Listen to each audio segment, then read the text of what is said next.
I made a grave mistake. The kind that cannot be fixed.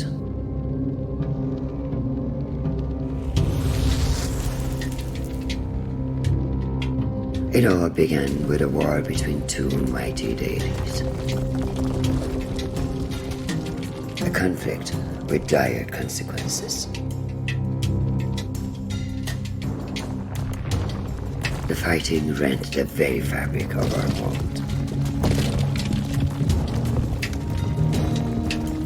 As the crack deepened, it spread like the grasping roots of a tree. And through that fissure, something terrible escaped. Something unnatural.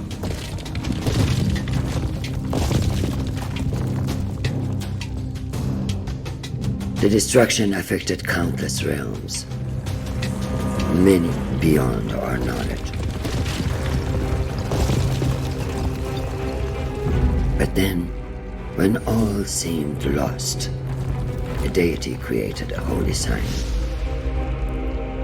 a way to seal the crack and stop the blight. And for many years there was peace. But even an instrument of order can be dangerous if it falls into the wrong hands. I was tasked with giving the sign to the just ruler. But I chose the wrong king, and eventually the repercussions of my failure came to bear. The seal broke. The blight spread throughout Persia. For my failure, I was cast out of the realm of the gods. Imprisoned within a realm of shattered memories and forgotten souls, redemption eluded my grasp. I was weak, consumed by pity, and resigned to my deserved fate. But then, something unexpected happened. A human found me. He too was broken and took pity on a fellow tormented soul. And deep within those strange eyes, I glimpsed something I had lost. Hope.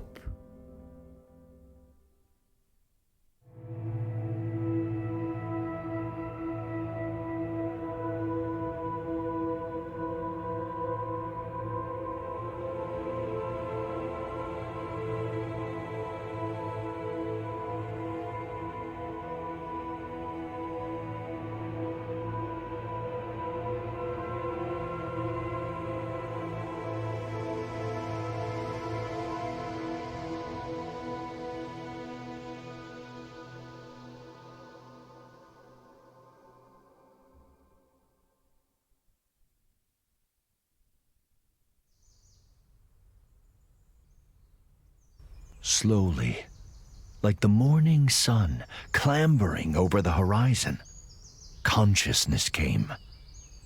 He opened his eyes.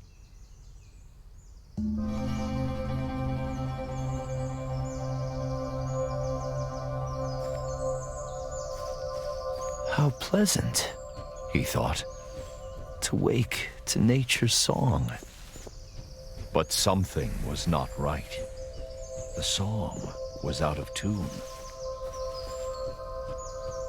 As he navigated the narrow paths, he breathed in the fresh mountain air. It focused his mind. Questions bobbed to the surface, like apples in water. How did I come to be here? He asked himself. No, that's not the right question. Nor is where I'm going. A single terrible realization crystallized in his fogged mind. I don't know who I am. Many stories have been told about poor souls who have forgotten the paths they have trodden. But there is more to this tale. That I promise. The soft glow of the man's lantern fell on an exotic bird, a hoopoe. The recognition heartened him. Perhaps the bird would lead to further revelations. He followed the hoopoe on instinct. Its beautiful trail fanned the flame of hope. He spotted something glinting among the rocks. Something that called to him.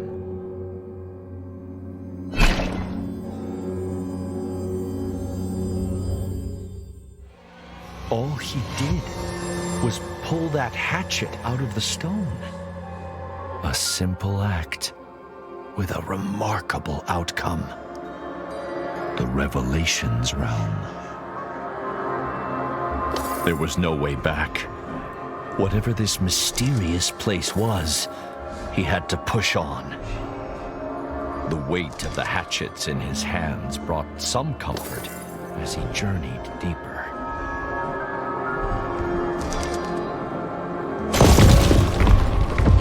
Help me! Who's there? The man called, his voice muffled by the thick, static air. Please, help!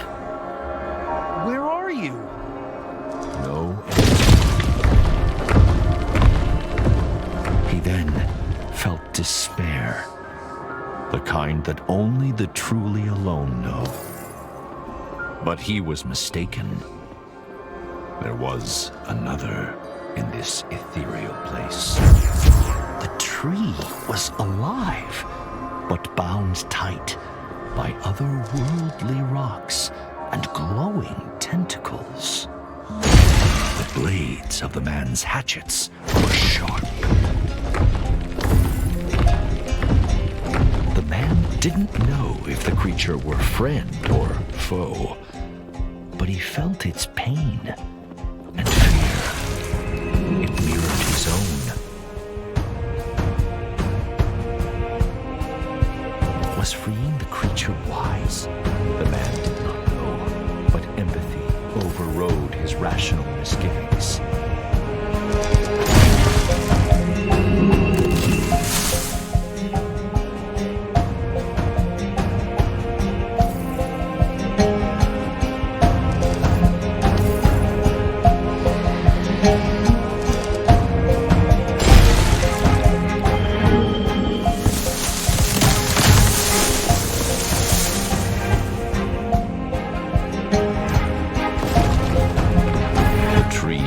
Freed, the man approached.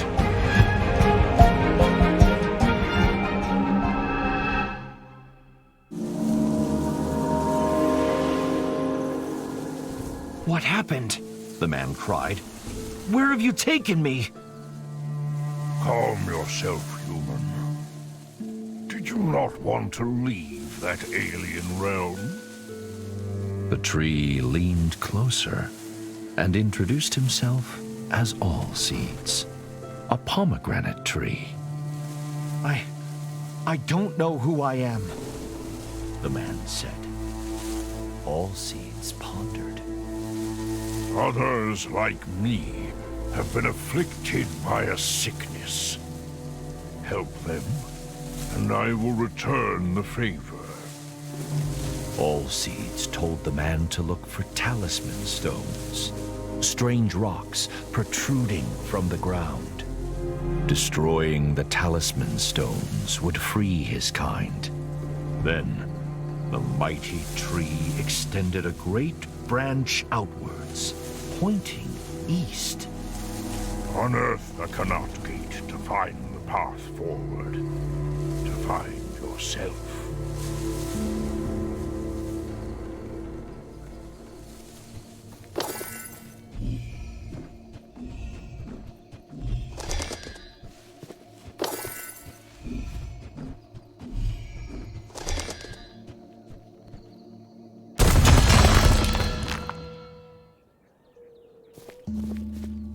The man could roll under low objects with ease. As he ran, the man mulled Allseed's words. How will rescuing the tree's kin help me recover my memory? He wondered.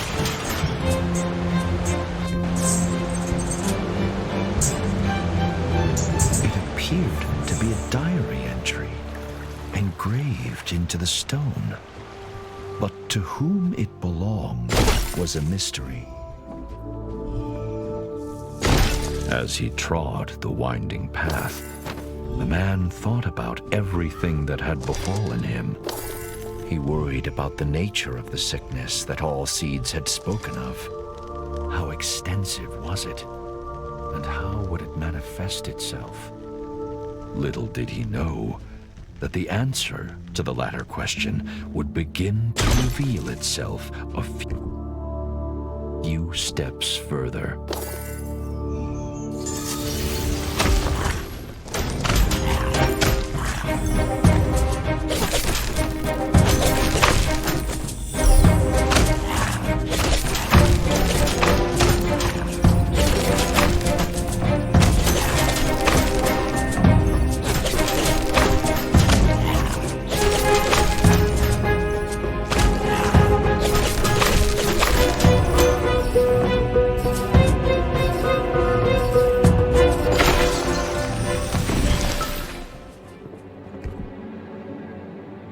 This must be one of Allseed's trees, the man thought, breathing hard after his encounter. The tree had unfurled its vibrant leaves, embracing all but forgotten sunshine. What were those nasty creatures? The man thought. Are they tainted by this sickness, or harbingers of it?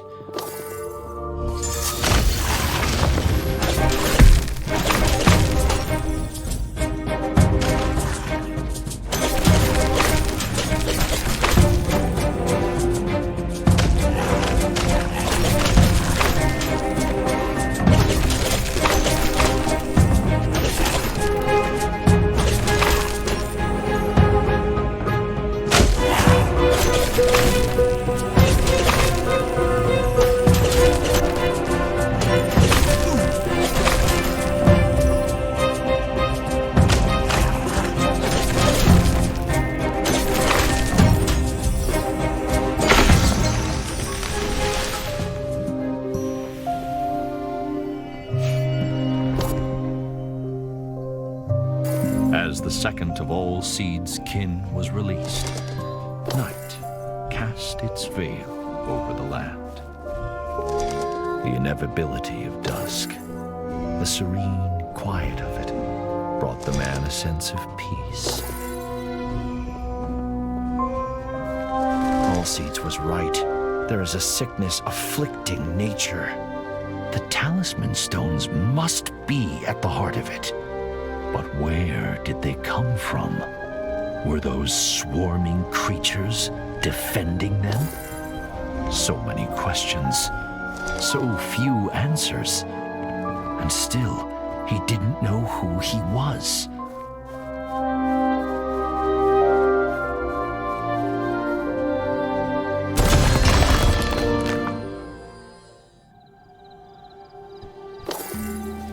Allseeds was asleep. A huge pomegranate hung from a branch.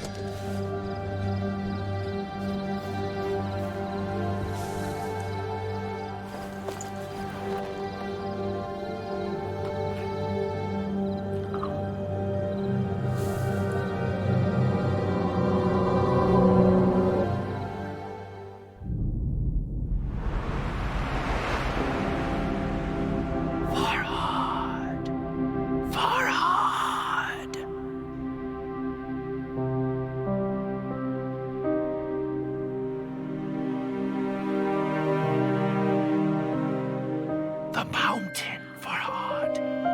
You must dig. I need you here.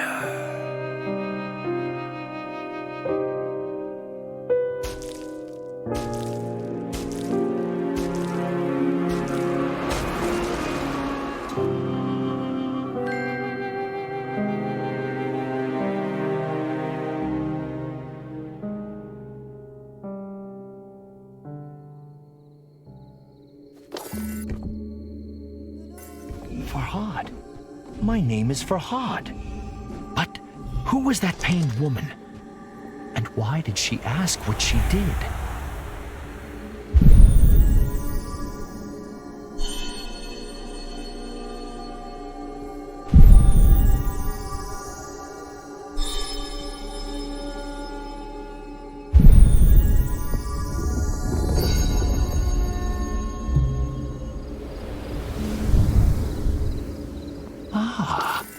Does she want amethystine stones?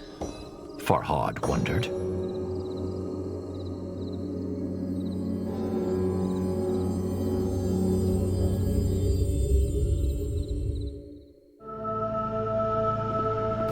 Farhad found himself in the celestial revelations realm once more.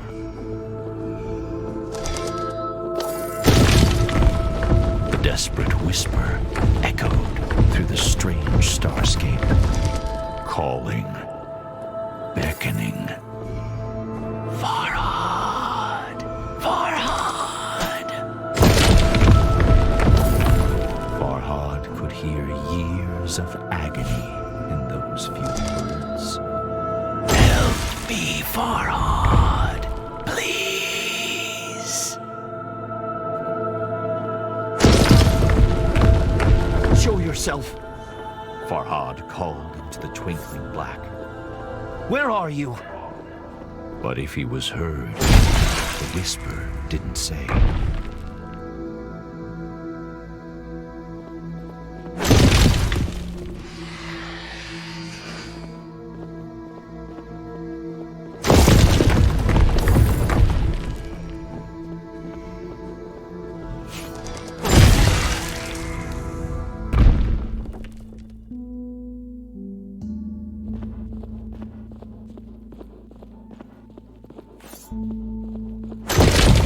What do these statues mean?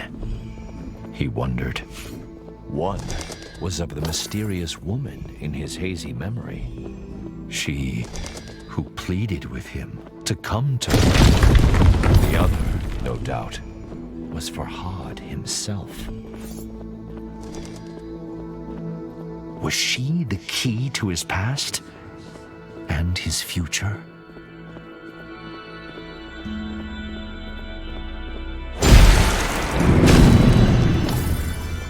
As the statue brought down its hatchet, the white liquid flowed.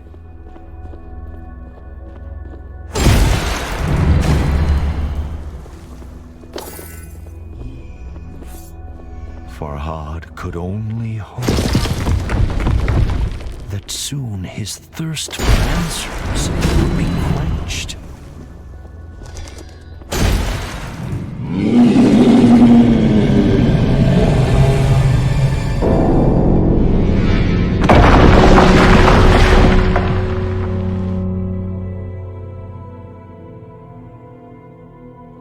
The din of the fallen bell shocked Farhad, but the guttural roar of some unseen creature terrified him far more. Something sinister was watching, waiting. But Farhad seemed to have one ally. Although Allseed's motivations were shrouded in mystery, he had come once again.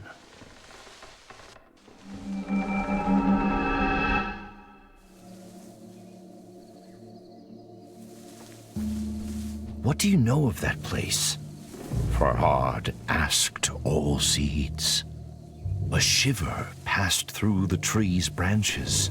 It is the realm of lost memories and forgotten souls. When I bit the pomegranate, Farhad said, I had a vision. I was engraving, sculpting. Is that what I do? Am I a sculptor? Allseeds pondered. I cannot say, but memories can be hewn from stone. Consider that. More of my kind are trapped. If you can help them, perhaps I can provide answers. Farhad turned to leave, but Allseeds held out a gnarled palm. Be warned, though, human. The great tree said, A fearsome monster, a thief, lurks in the Revelations realm. Bistun is its name, after the mountain on which you now stand. Keep away from it if you wish to live long enough to uncover the truth.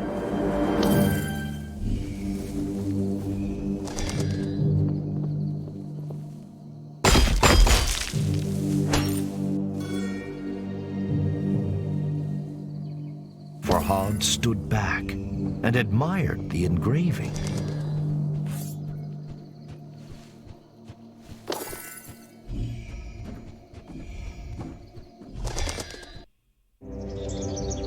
Despite Allseed's warning, Farhad felt the seed of hope taking root in his breast. Although the path behind and before him was shrouded in darkness, now there was light enough to see his feet.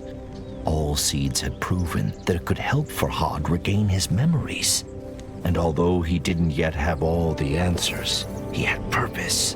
And what is anyone without purpose?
Has such deranged laughter ever heralded anything good?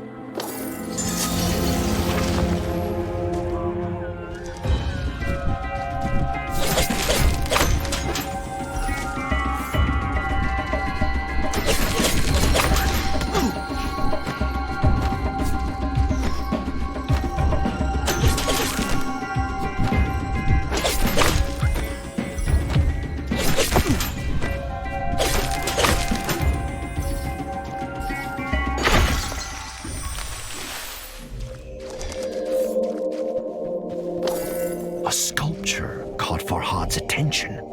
Amethystine stones protruded from its broken form.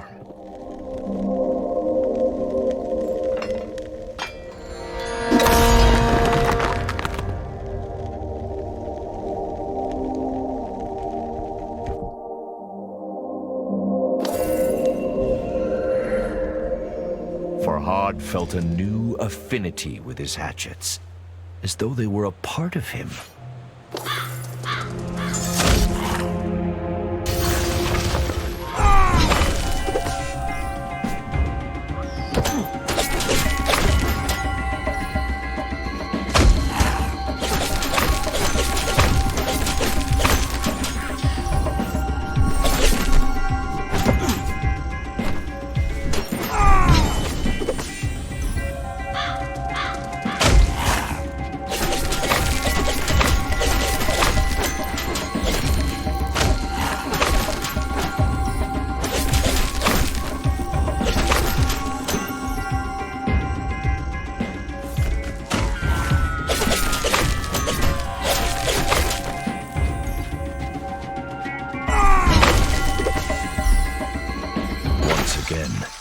Night fell, as the last tree was cured of the blight. It was time to return to Allseeds.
Shireen!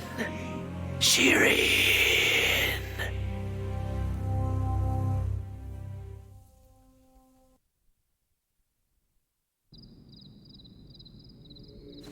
Farhad's heart felt ready to burst out of his chest. Shireen! The name of the woman he loved.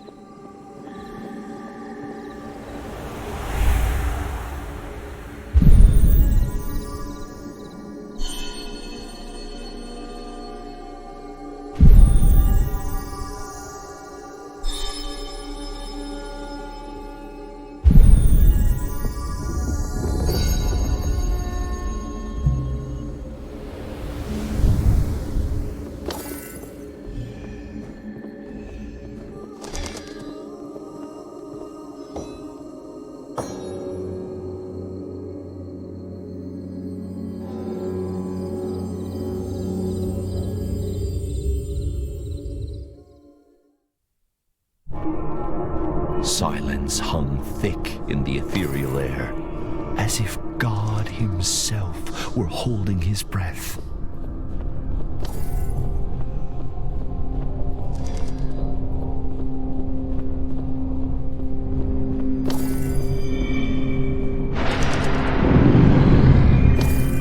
But God had forsaken this place, and a demonic creature made it its home.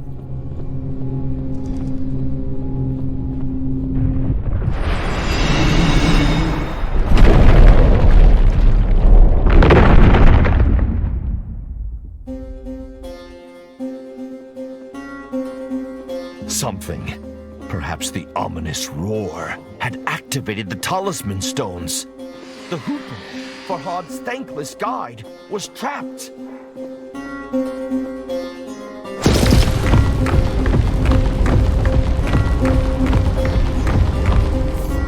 Farhad couldn't help but dwell on Allseed's dire warning. Beware the Div, Bistun, if you value your life.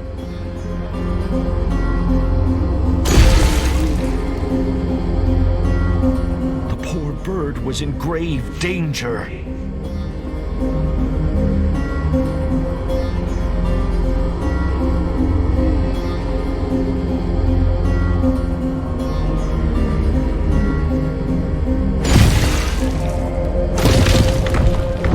Farhad found his attention drawn to the floating island pierced by menacing light. He could remember nothing about it, but somehow it seemed familiar.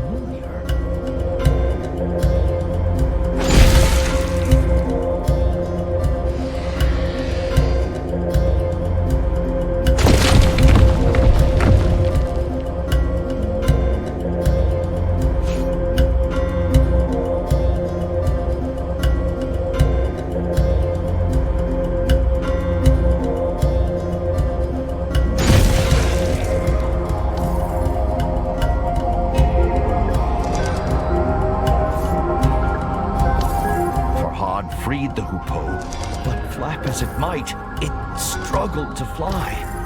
He tried to cradle the bird in his hands, but it evaded his gentle grasp. Perhaps Allseed's embrace would cure the bird of its injuries. If only it could do the same for Farhad.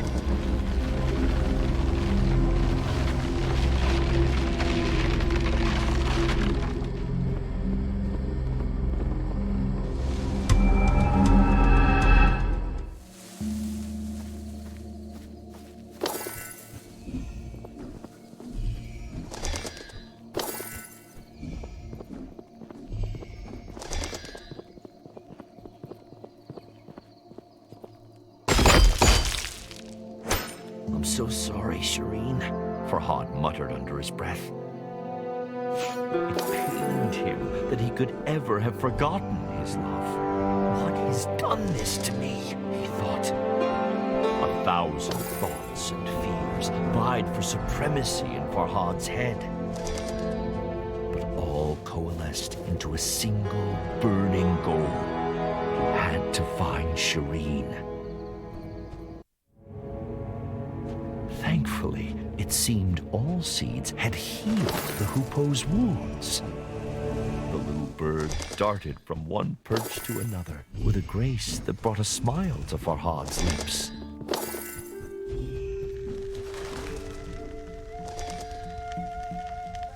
But it was the lukewarm smile of a troubled man. He couldn't stop thinking about the floating island, skewered by light in the Revelations realm.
Another of those cursed arenas. Just how far had the blight spread? Farhad's resolve hardened. If he didn't act, there may be no world left to recall.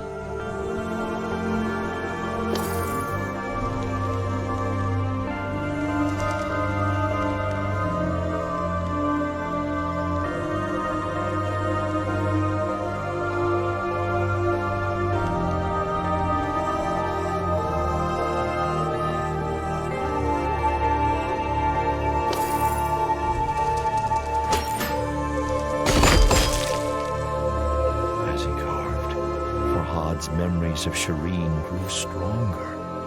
He cherished each as the bee treasures nectar and vowed to never forget her again.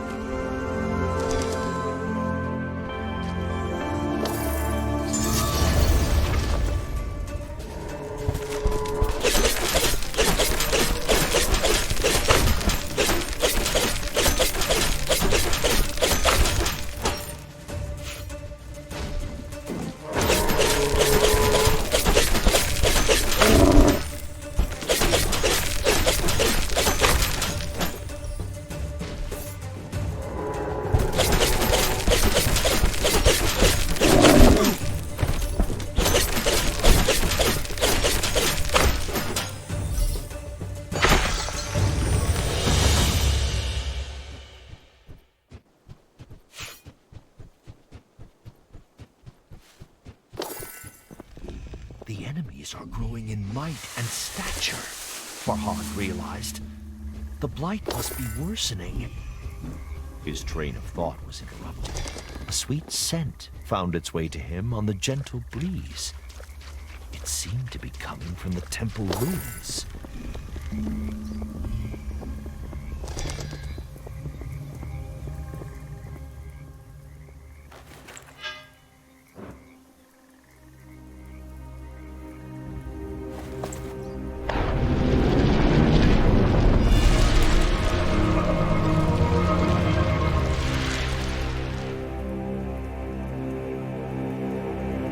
The pickaxe's handle was carved from the fragrant branch of a pomegranate tree.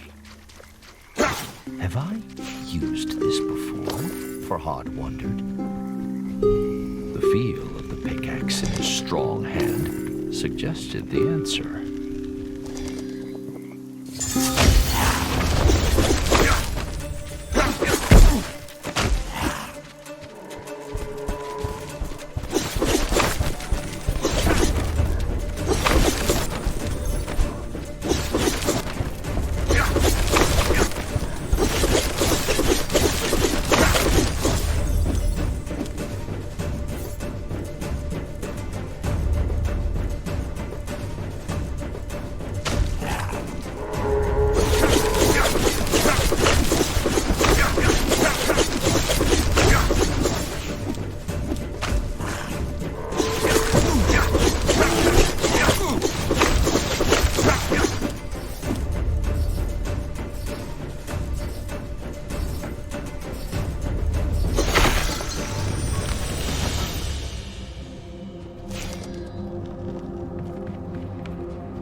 Farhad sucked in deep breaths to recover his energy.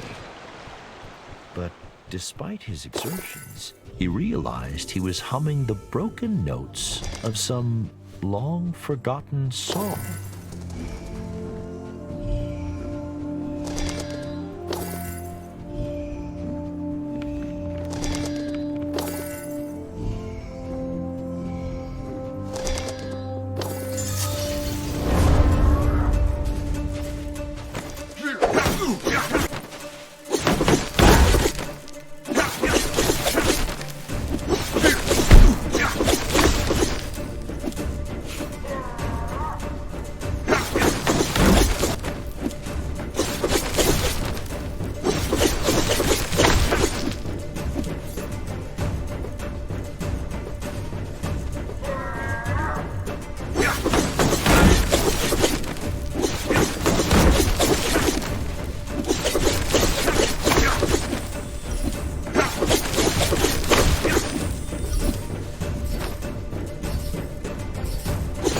Adrenaline wore off. A knot formed in Farhad's stomach. Those were royal soldiers, he thought, but they seemed mindless. Could the sickness affecting nature have spread to humans, too? The notion struck Farhad with fear.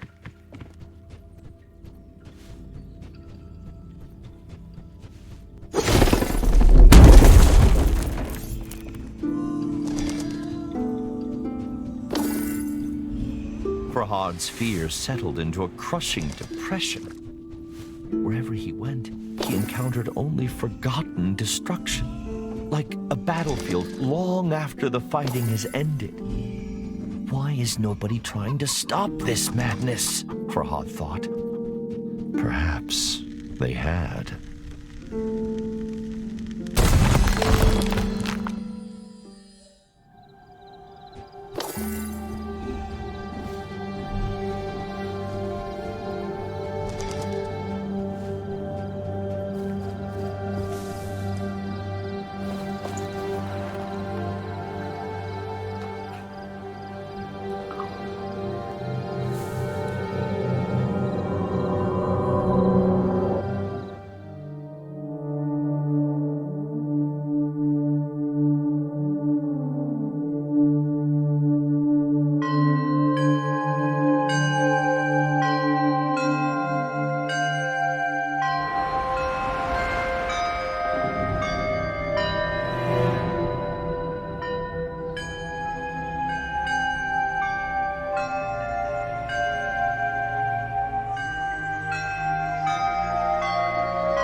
Farhad recalled why the little hoopoe had been with him since he awoke. But what of the other prisoners, he wondered.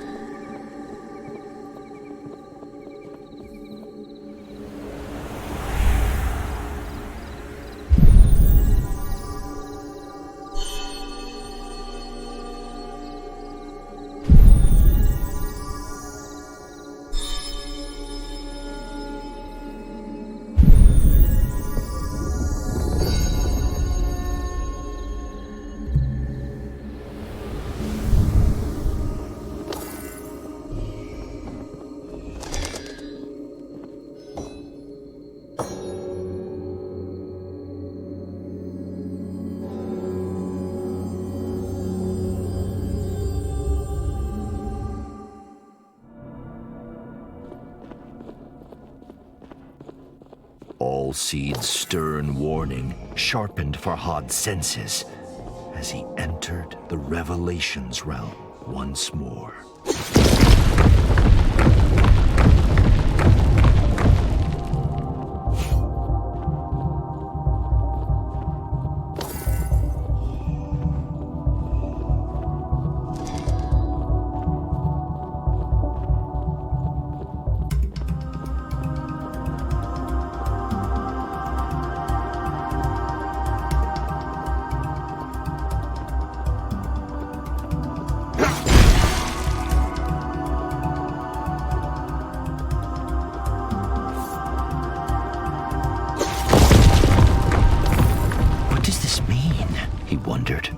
The whisper interrupted his thoughts.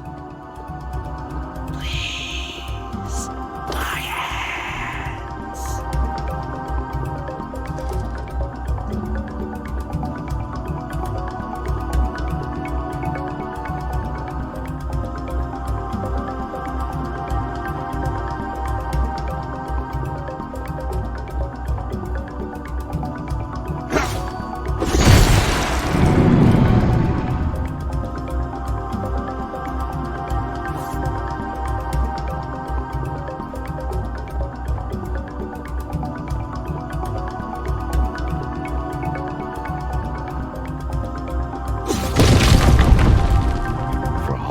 Swallowed a lump in his throat. He could feel eyes upon him.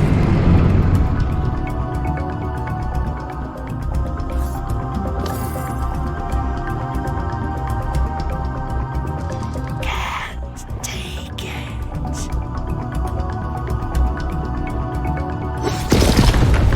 He was nearing the imprisoned whisper.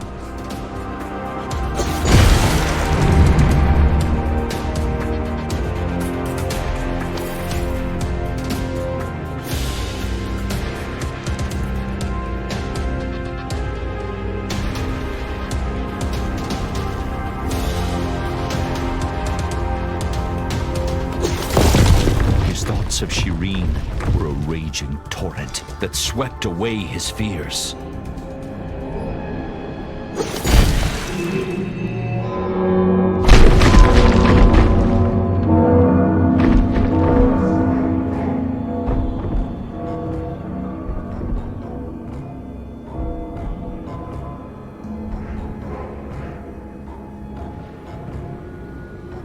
Amidst the pealing bells, Bistun's roars grew louder, closer. But the fortress of Oblivion beckoned. The path to his love was open, and so he ran.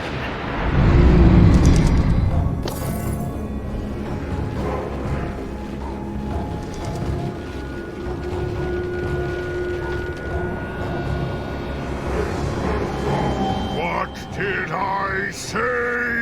All Seeds growled. We must leave now! But the whisper! She needs my help! Farhad pleaded. All Seeds scowled. Anyone in that infernal place is already... The great tree broke off. Time had run out.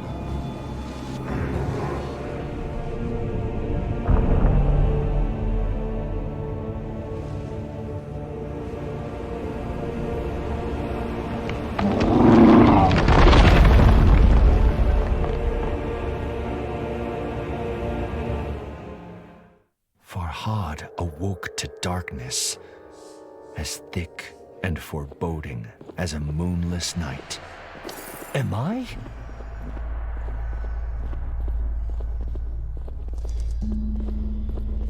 No. He was still in the Revelations realm, but a forgotten, shattered part of it.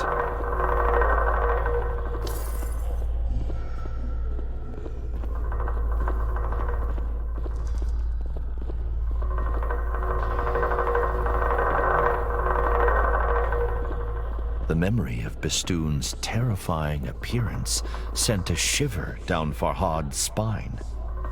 Little wonder they named a mountain after him. I have to find Allseeds and leave here. He clenched his fists and cursed his stubbornness. I should have listened, he muttered. Allseeds was right. And now, he feared he would pay the price for his obstinacy. I have failed you, my love, he whispered into the darkness.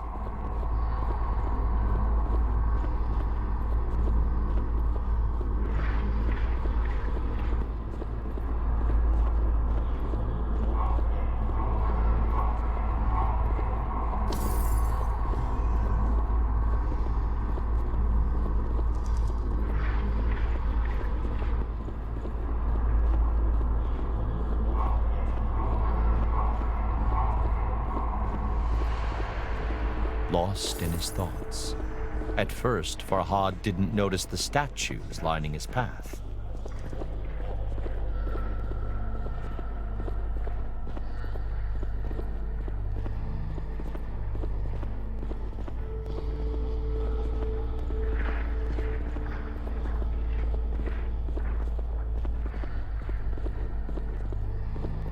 Each depicted Farhad battling the enemies he had fought in the real world.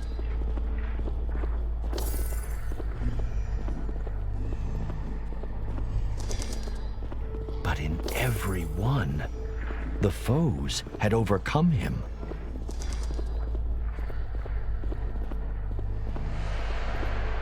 What does this mean? He thought. Who sculpted statues of my demise? What cruelty is this? Farhad demanded of the lifeless statues, but they offered no answer.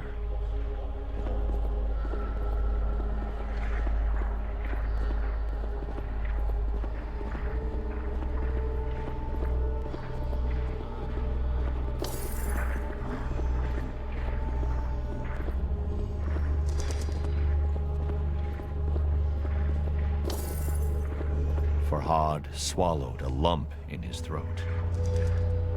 This one was unfamiliar.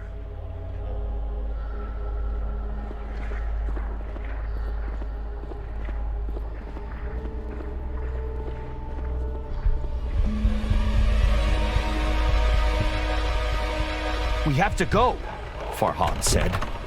Allseeds smiled. His voice was thin, a breeze rustling through leaves. To kill mountain must build new. Farhad gripped Allseeds' amethystine heart. Tears stung his eyes. He sacrificed himself to send me back, he realized. One last time. Bistun's mighty fingers had snuffed out the candle of hope. A great weariness overcame Farhad. He needed to rest, close his eyes. And what better place than beside the statue of the woman he had failed?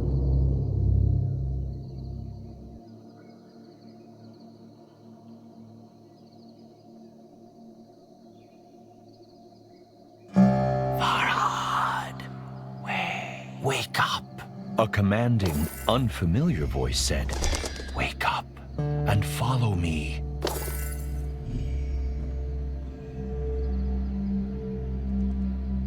Who said that? Farhad wondered. And why has the hoopoe taken Allseeds' heart?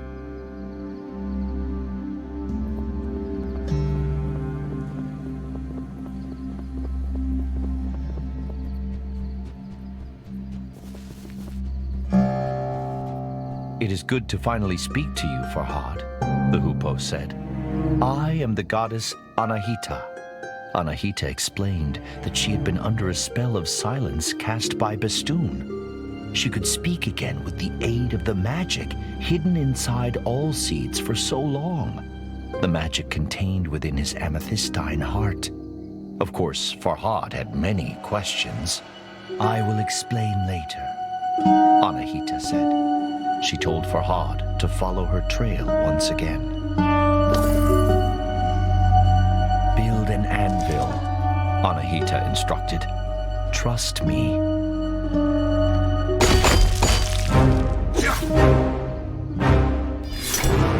Now, he could change his weapon at will. Come, time is short, Anahita said. We will talk on the way.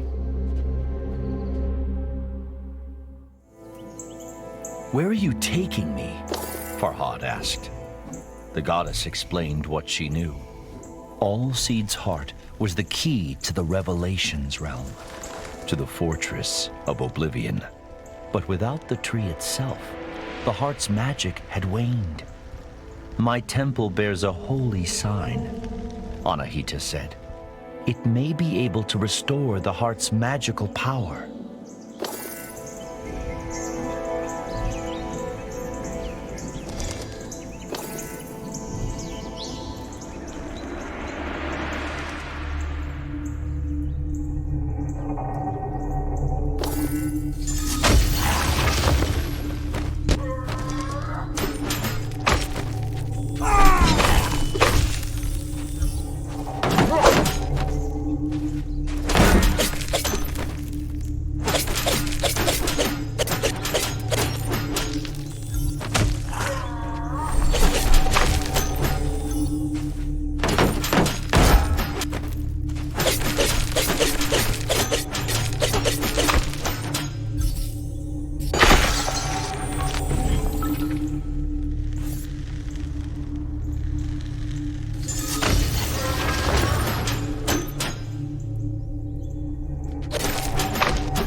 Goddess of? Farhad asked. And why are you helping me? Anahita ruffled her feathers. I'm a guardian, the protector of women. I'm helping you to atone for my past mistakes. With that, she fell silent and would not explain further.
thought suddenly occurred to Farhad.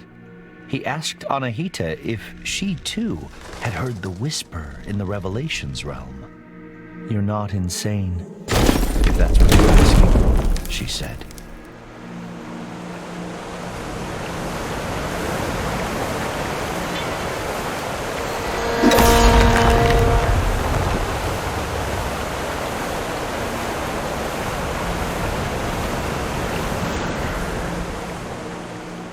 "Why were you in the Dark Realm?" Farhad asked Anahita. "I sought the source of the whispers," she replied. "Once there were many, but they all faded away. All save one. The deed captured me before I could enter the fortress," Anahita said. "I became trapped as a hoopoe, unable to speak."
Different ones, Farhad thought. If only I had Anahita's wings.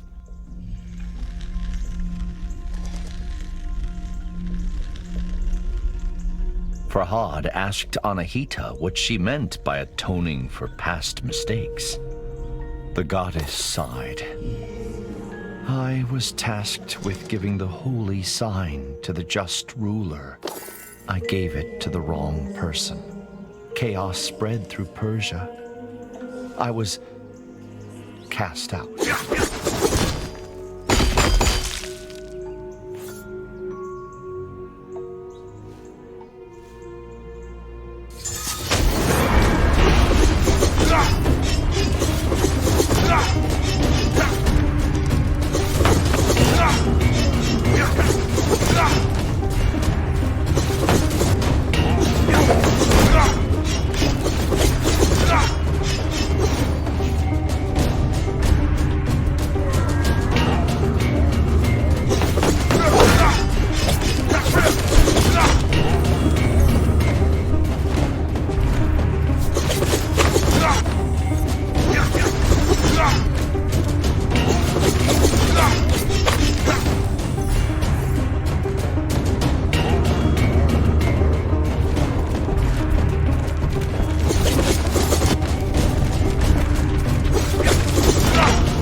goddess. Many would not even try.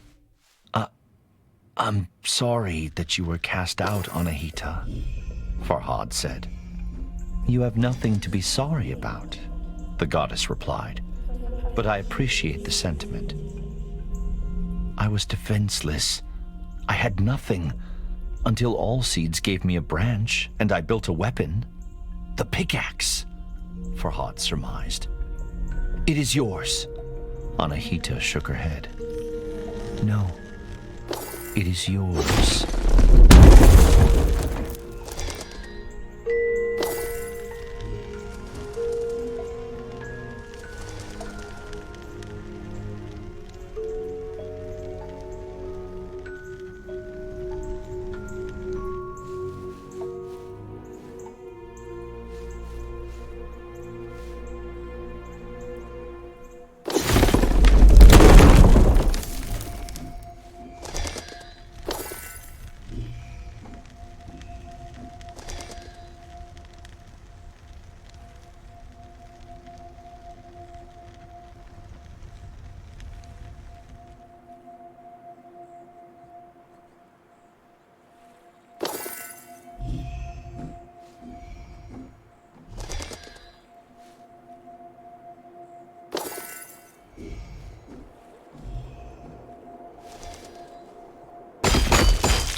Giant creature, Farhad said.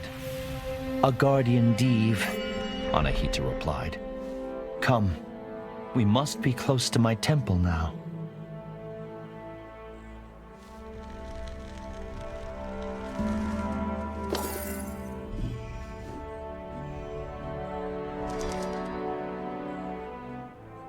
Farhad gazed upon the sigil with wonder and fear.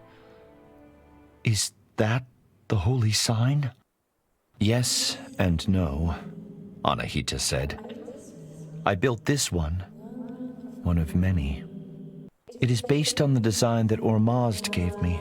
Ormazd was not a name Farhad was familiar with. Ahura Mazda, the Lord of Wisdom, Anahita clarified. Suddenly, Anahita spoke with great fervor. Now my temple is safe. We can use this to finish what we started.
Farhad refused to acknowledge what he had seen. He thought he must be mistaken. It appeared that he had already been to the Fortress of Oblivion, but he had emerged alone. How could I have left Shirin to her suffering? He thought. Guilt took hold.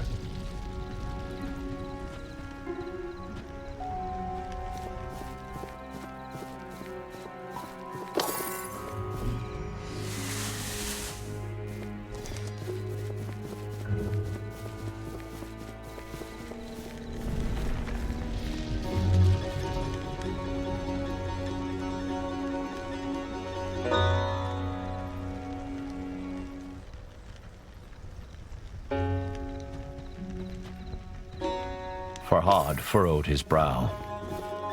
Should we not have gone to the Revelations realm? He asked. Yes, Anahita replied. But the holy sign revealed something unexpected. Alseid's heart was a memory stone. It holds a memory like a sponge holds water, Anahita explained. Like the ones you have excavated in Mount Bistun. But the engraving on Alseid's heart was incomplete. They needed to find the last temple to fully restore the memory.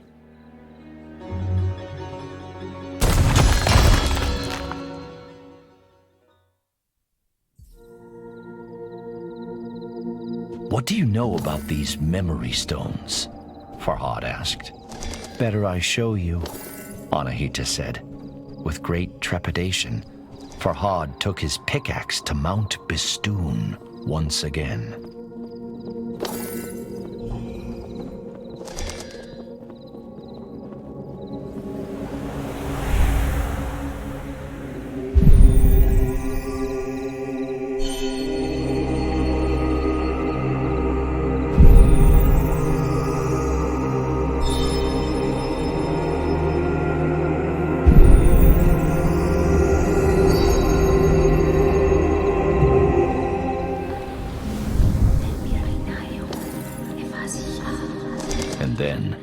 The goddess spoke a word beyond Farhad's understanding.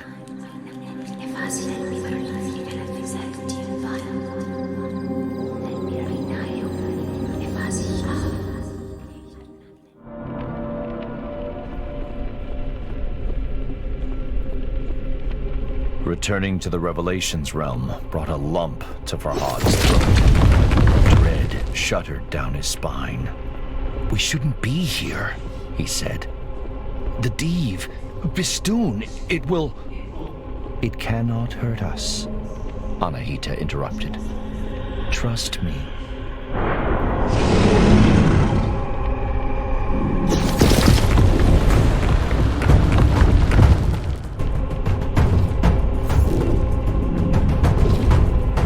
Anahita was right.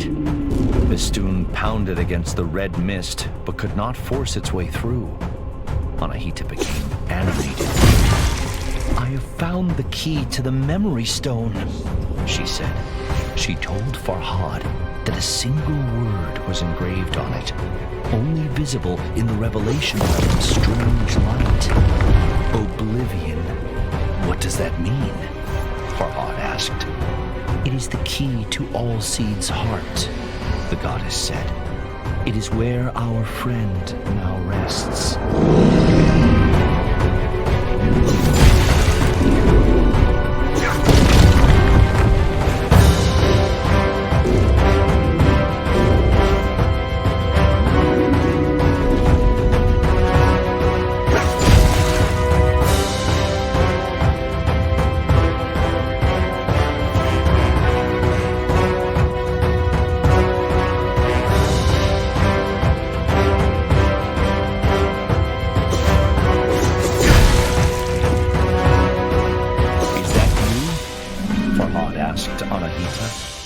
Anahita's voice was quiet and strained.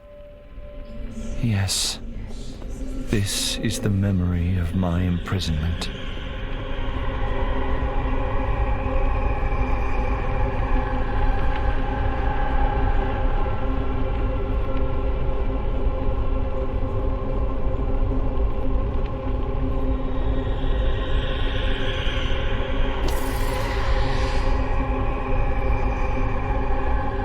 The engraving featured 3 people. On the right was Anahita in human form. On the left, Farhad's love, Shirin. But who's the man in the middle? Farhad asked. Anahita sighed. My greatest mistake.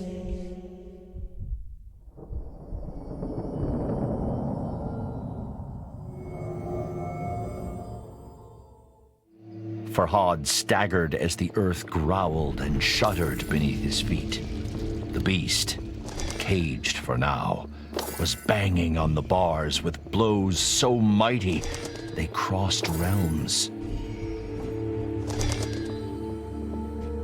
We have Bistun's attention, Anahita said. You must confront it.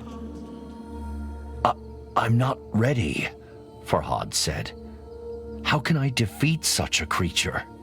Anahita spread a wing. Look around. Look at what you've created. How far you've come. There is greater strength inside you than you care to acknowledge. Fear is inevitable, but you must not let it control you. If you do, then you have already lost. Follow me, Anahita continued. I owe you answers.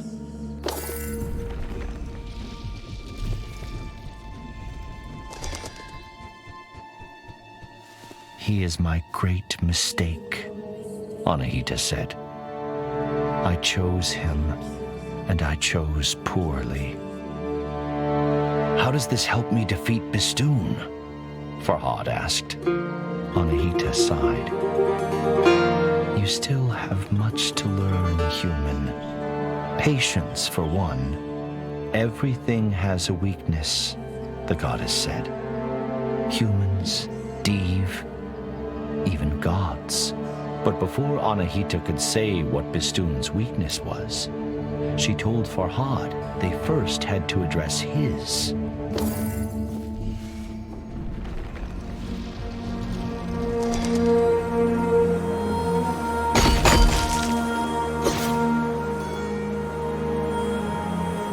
Guardian Div, the usurpers of my... Anahita trailed off. Wait, someone is nearby.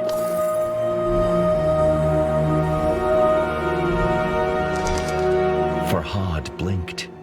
His jaw dropped. He couldn't believe who stood before him.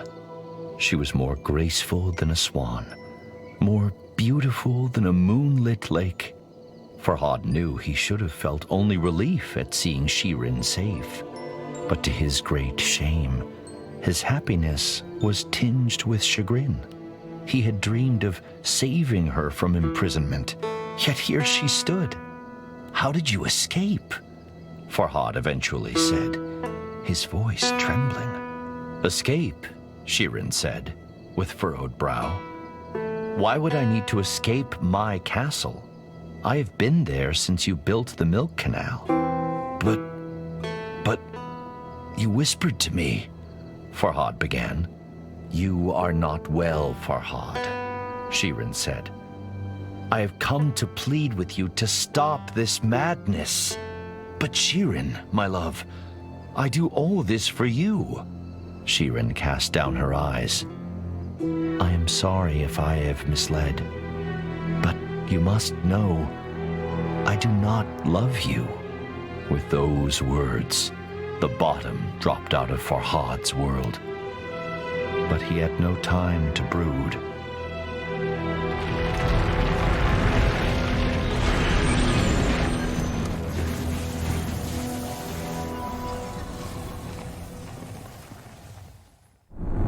Hurry, Anahita said. She is in grave danger. Forget her harsh words. Prove that you are worthy of her affection.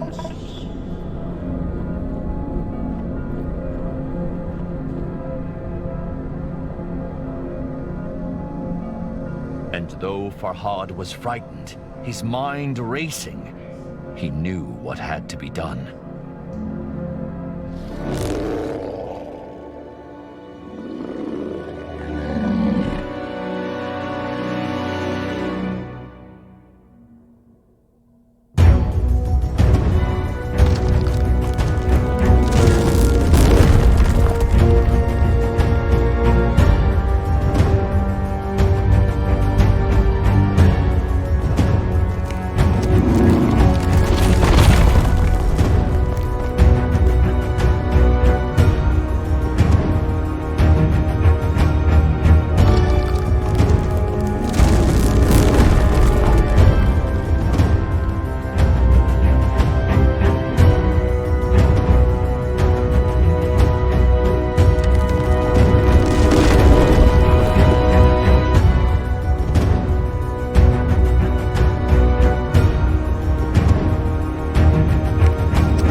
Ring the bell!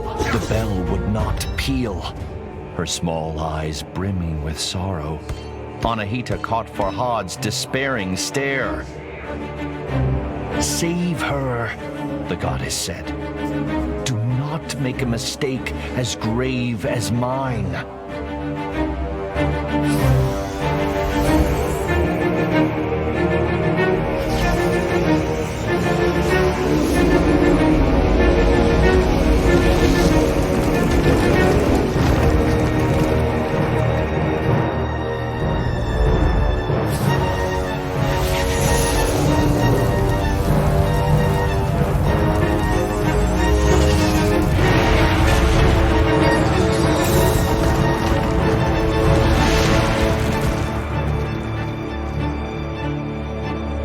Anahita fought hard, but could not withstand the Diev's might. Farhad wept, for he had lost another friend to Bistun. Despite Shirin's cruel rebuff, Farhad longed to help her, but he could make no sense of her injuries. He gripped Allseed's amethystine heart as the drowning man clutches the rope. I failed you, he whispered to the stars. Please, show me what to do. And then, a memory floated to the surface. A single word, Oblivion.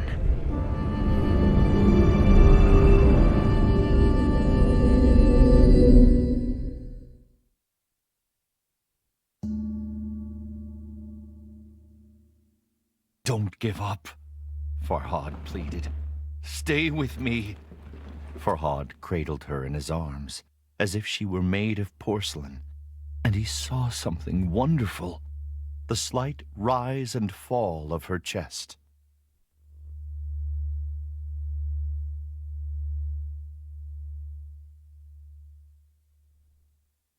I will take you home, princess, Farhad whispered. The rain ran down his craggy face and rivulets, masking his tears. Perhaps you do not love me, he said, sobbing. But I fought a mountain for you, and I put trusting friends in harm's way. And selfish as it may be, I would do it all again.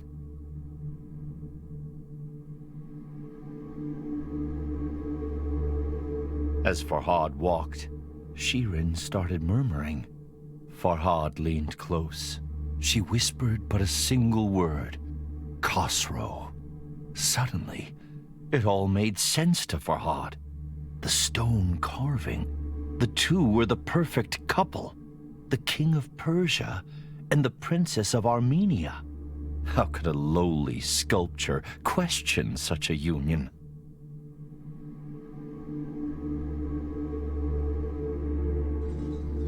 Suddenly, Farhad ground his teeth as a great fury washed over him. Not at Shirin, or even Khosrow, but at himself. What was I thinking? How could a princess love someone like me?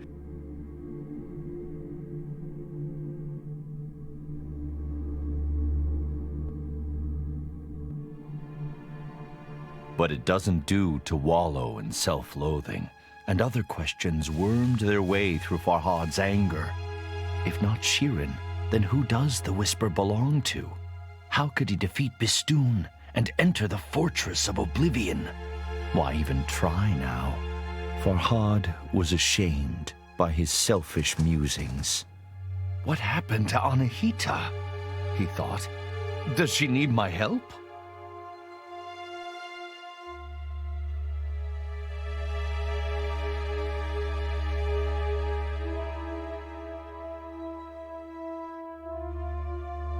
Lost in his wretched thoughts, Farhad nearly failed to notice something alarming. Shirin's dainty feet were turning gray. I can't feel my legs, Shirin mumbled. Shh, be at peace, Farhad reassured her. You will be all right, as Anahita was. Shirin furrowed her brow. Anahita? Farhad swallowed and drew in a deep breath. She is your guardian. She risked everything to help me.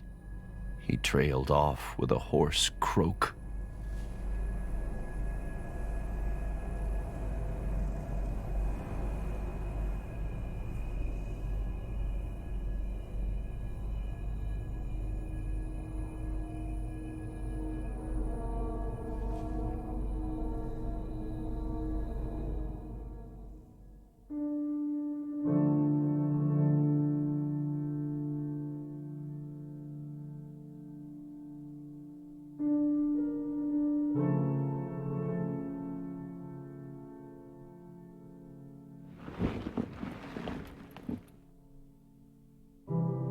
I should check the rift is still sealed, Farhad thought, recalling the memory stone. What does the statue hold? Farhad wondered. Greetings, Farhad. My sources tell me you are a man of your word. Perhaps I should be impressed, but reports of your engravings give me cause to question your sanity. I had thought that when Princess Shirin herself revealed that she does not return your love, you would cease your efforts. If you must persist, so be it. I will not stand in your way. Just remember that I require complete, unhindered passage through Mount Bistun. Only then will I grant you your wish. Know that I have sent my best horsemen to bring the princess home. In the meantime, you are responsible for her safety. Your king, Khosrow. Something about Khosrow's tone set Farhad on edge. When the riders came, he decided to be absent.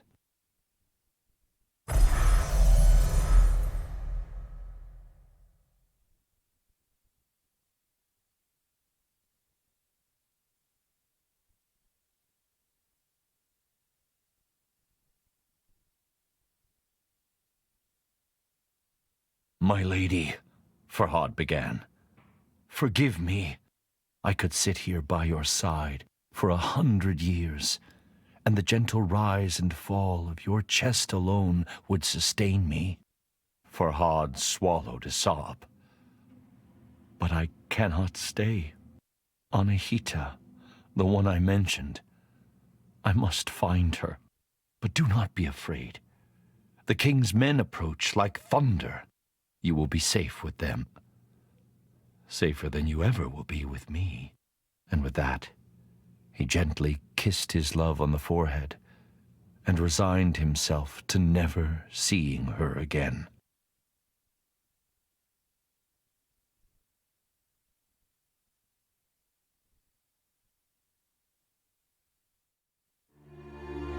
Princess Shirin traveled here alone. Farhad tried to reassure himself. Harm will not befall her. The choice was a difficult one, but Farhad could not abandon his friend. After all, both he and Shirin owed Anahita their lives, and while a broken heart may ache for years, death happens but once. Perhaps Anahita's last temple would suggest her whereabouts.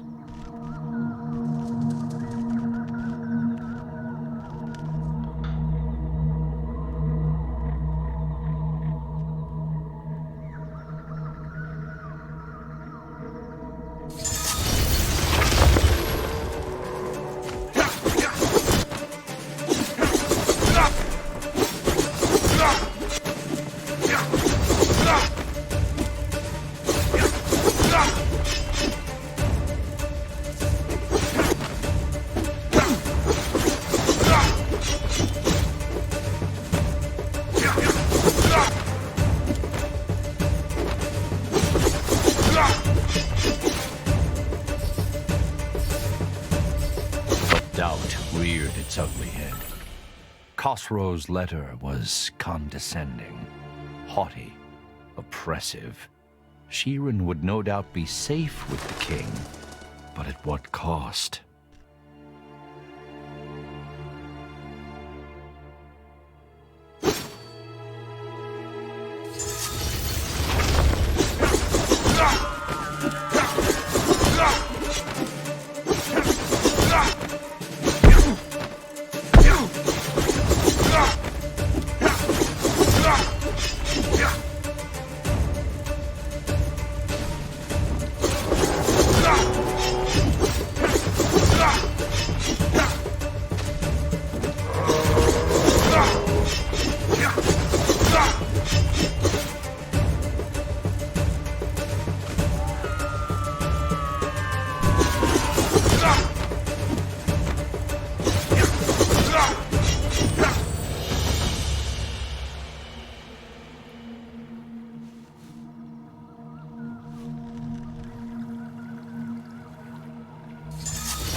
Of course, Khosrow's letter had alluded to something else. An agreement between Farhad and the king.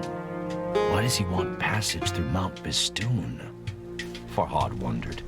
And what wish does he speak of? Could it be Shirin? The thought angered Farhad. The princess was not a prize to be awarded.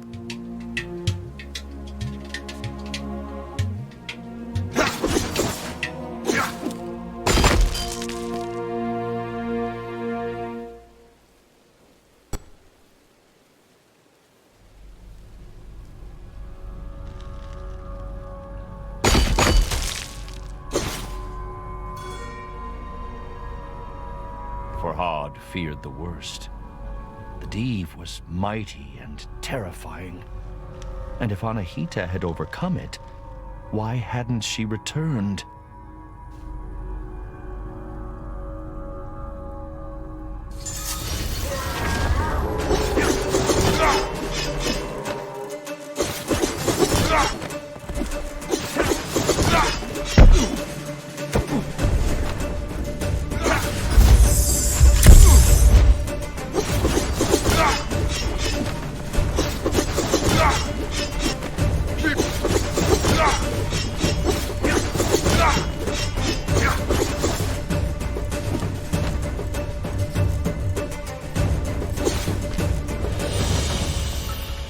Khosrow was not the solution to Farhad's problems.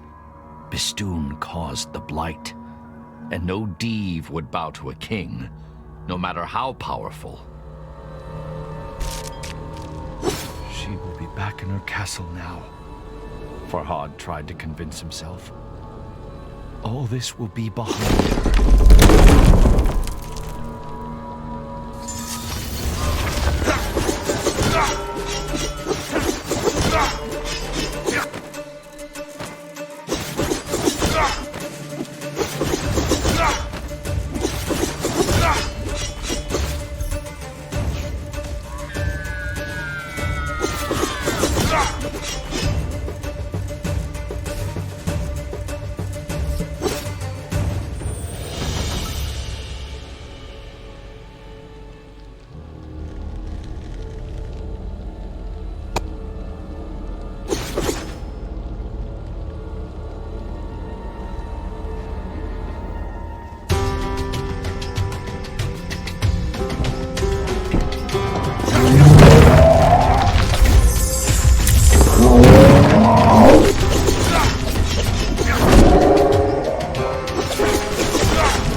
Battled within Farhad, but resolve overcame both.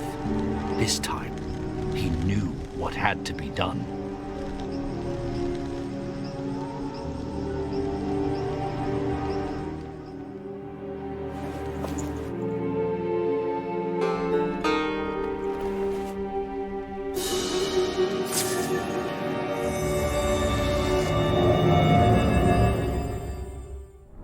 Visit a strange place often enough, and it soon loses its mystique. But this was the memory stored within all Seed's heart. A story Farhad needed to know.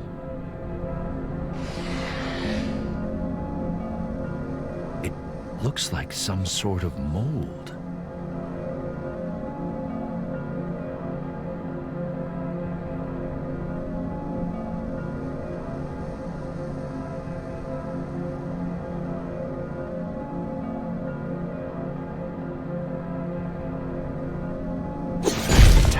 Stone shattered, molten iron flowed, hot and angry. Farhad scoured his memories for all Seed's last words. To kill a mountain, build something new. The mountain was clear, but build what?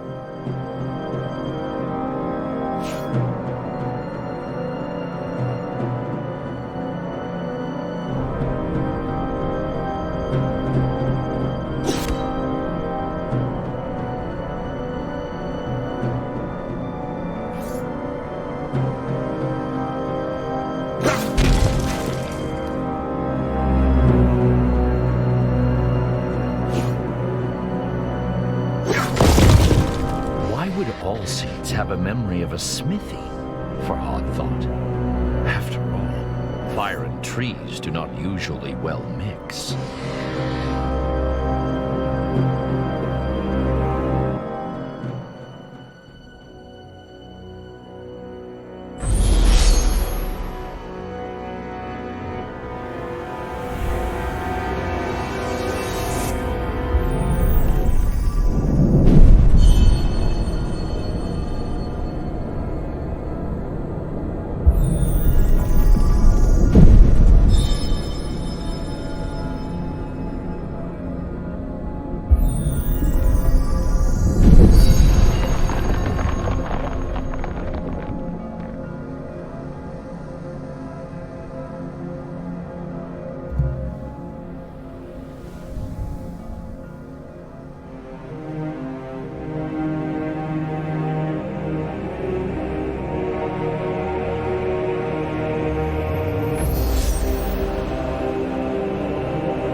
The sledgehammer was huge and heavy, but Farhad carried it with ease.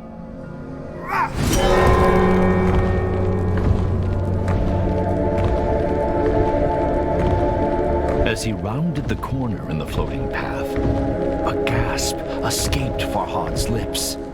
Shattered remnants of his friend hung suspended in the air, unmoving, cold, lifeless.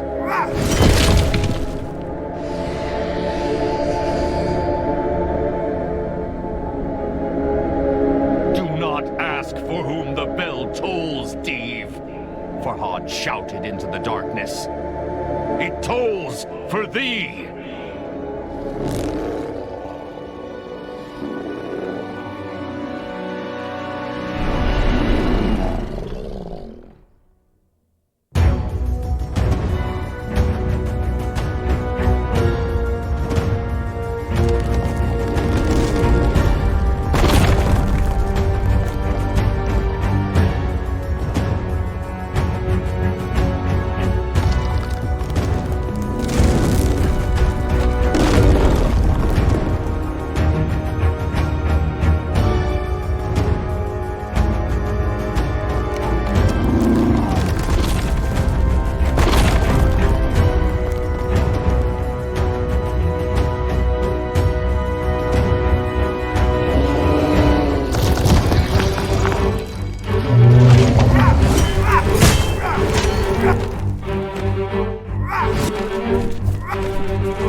The bell's mighty peal rent the air, sending Bistun crashing to the floor.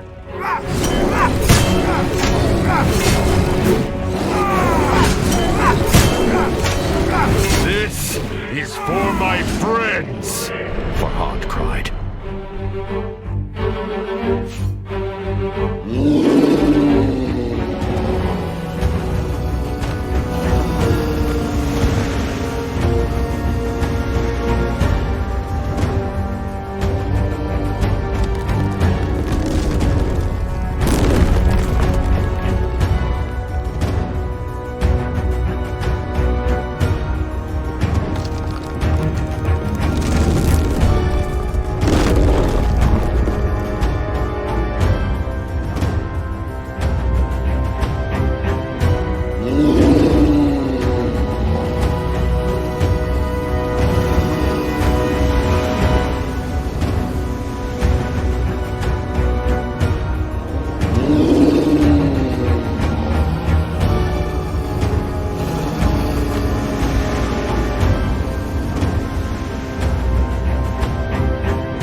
And with the last mighty blow, the Deve's crimson eye winked out.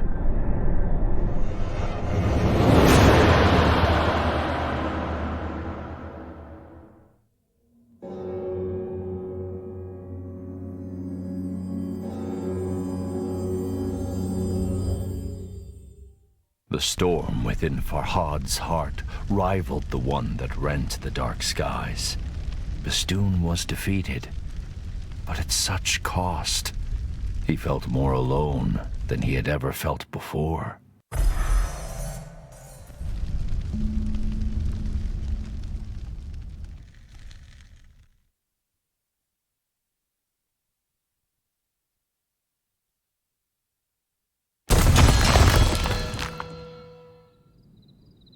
For the first time since he awoke on Mount Bistun, his path was clear, but he had no one to share the news with.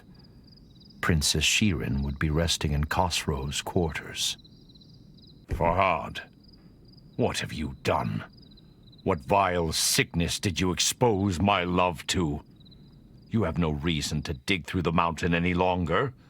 Princess Shirin is dead. Your king, Khosrow.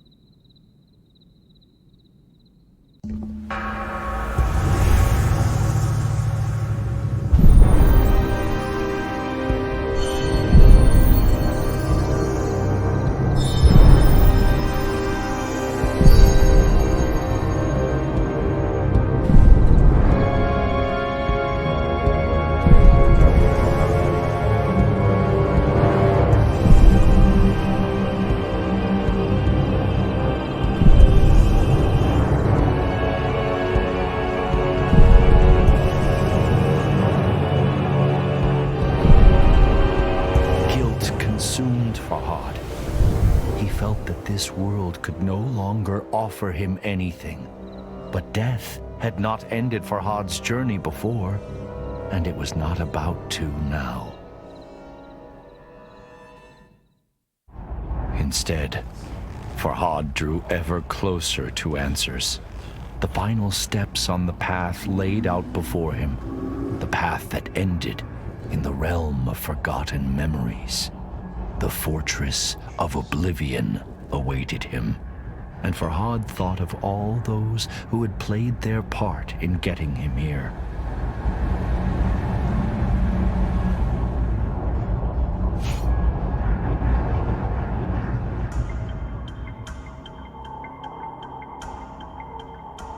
All seeds, with his wisdom and kind heart.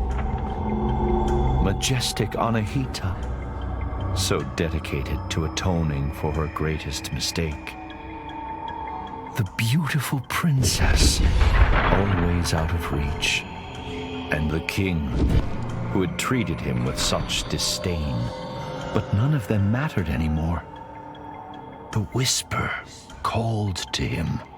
I called to him.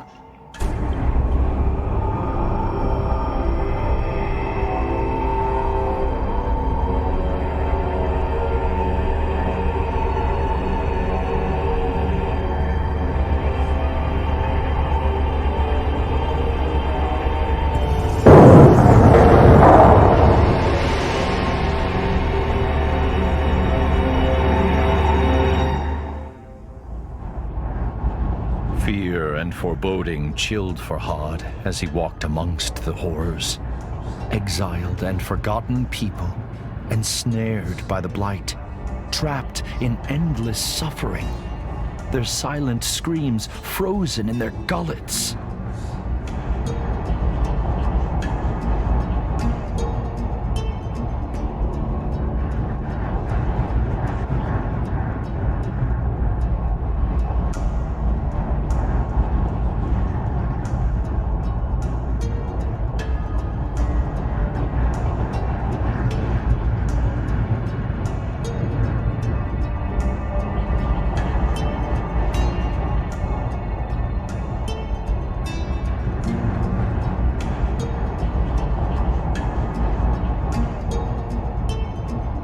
months, years, decades.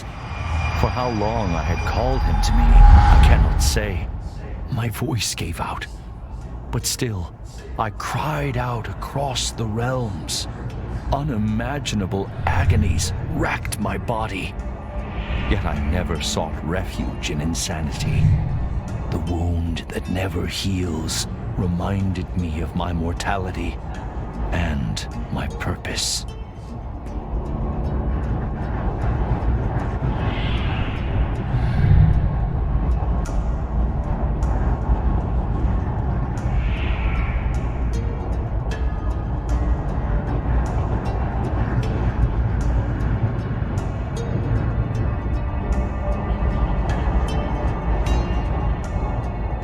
I looked into Farhad's eyes and saw his pain and confusion. But even then, I saw a flicker of something else. Was it relief? Words eluded him, however. So I explained everything. I told him my name is Nizami. I was a blacksmith by day and a storyteller by night. I was banished by King Khosrow, exiled unjustly. On Mount Bistun, I was mortally wounded, but saved by the most wondrous fruit and guided by a talking tree. Then, I discovered an otherworldly domain, a realm of forgotten souls. But the Div found me. I was imprisoned in the fortress of Oblivion, doomed to be forgotten, teetering on the edge of oblivion. Agony poured from my wound and took form. You, Farhad, are created out of my pain, out of my wound. I told him, you are the manifestation of hope, the embodiment of purpose. I had lost count of the number of times Farhad had reached my prison, but each time he had refused my plea, refused to set me free. I knew the choice was grim, but I had to prevail. My story is not yet complete, and so I gave him a choice. Liberate me, or abandon me once more. The path to the left was where he should engrave the wise decision to set me free. Or he could add to the cruel records of abandonment to the right.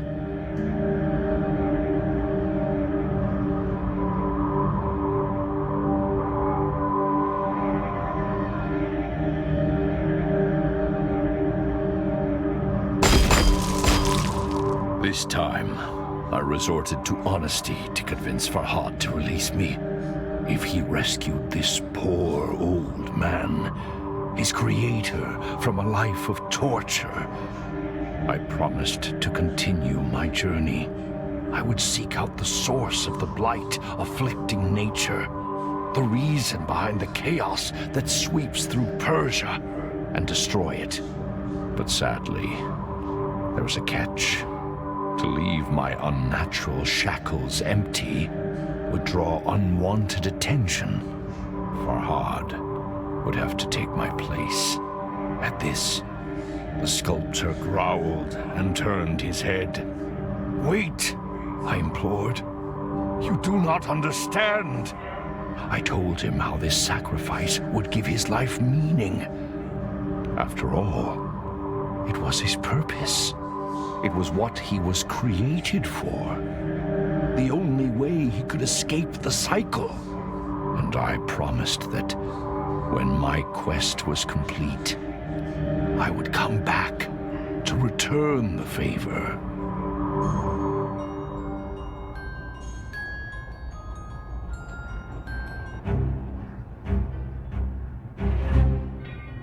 You have made the right decision, I told him.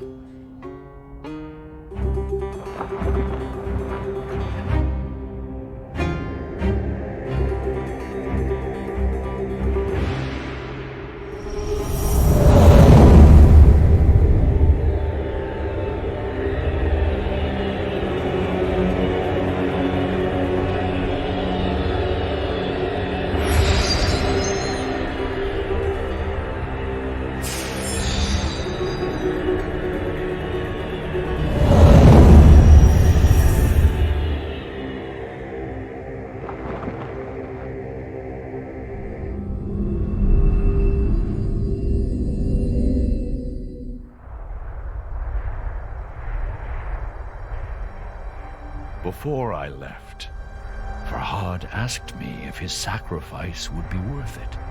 There is no greater blessing than having purpose, I told him. No worse pain than having it denied. I promised I would not rest until I had stopped the sickness afflicting nature. I would rescue other poor, imprisoned souls and face the threats before me with the courage that Farhad had shown.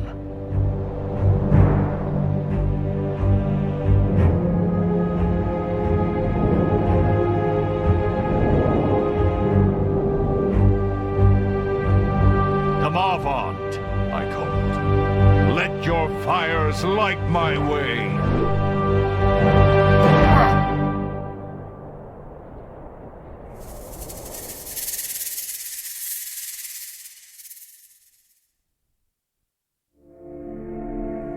بیاورد ضحاک را چون نبند، به کوه دماوند کردش ببند. به کوه اندرون تنگ جایش گزید، نگه کرد قاریبانش ناپدید. بیاورد مسمارهای گران، به جایی که مغزش نبودن در آن. فرو بست دستش بر آن کوه باز، بدان تا بماند به سختی دراز. ببستش بر آن گونه آویخته، از او خون دل بر زمین ریخته. از او نام ضحاک چون خاک شد، جهان از بد او همه پاک شد.